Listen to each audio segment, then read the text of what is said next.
A federal police mortar pit sends a 6-kilo shell into Mosul's old city.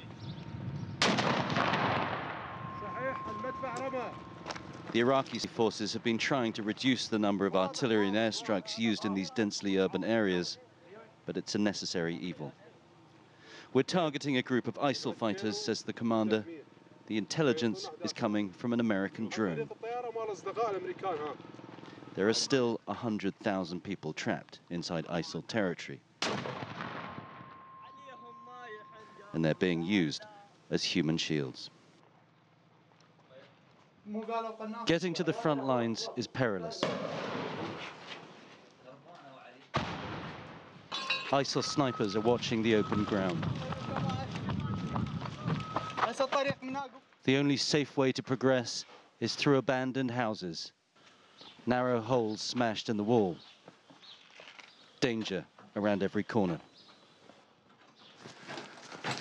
Well, this is an illustration of how close the Iraqi security forces are to the old city.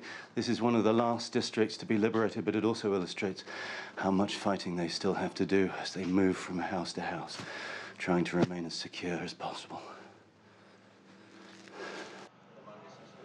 At this forward position, troops were taking a break.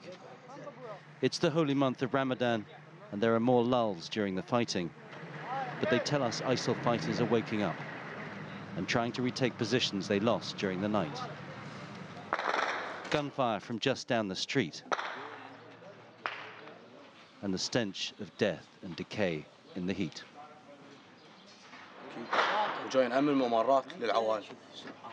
For some targets, we cannot use artillery or airstrikes because ISIL are gathering people in those places, so it's very difficult. But it's not one-way traffic. ISIL mortars targeting their positions. Some well off target, but they were finding their range. This one hit 25 meters down the road. Behind the front lines, the local commander was briefing his troops. ISIL fighters were pushing back, but he was confident their lines would hold. We always change our tactics, but ISIL can't change their plans because they're now surrounded in this small area. This is a last gasp effort.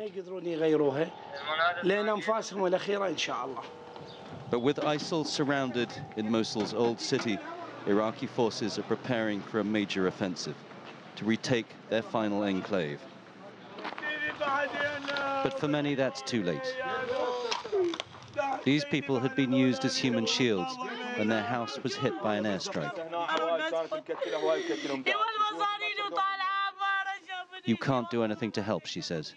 You weren't here when they killed us. Out of 17 family members, only 5 survived. Her son is still buried in the rubble.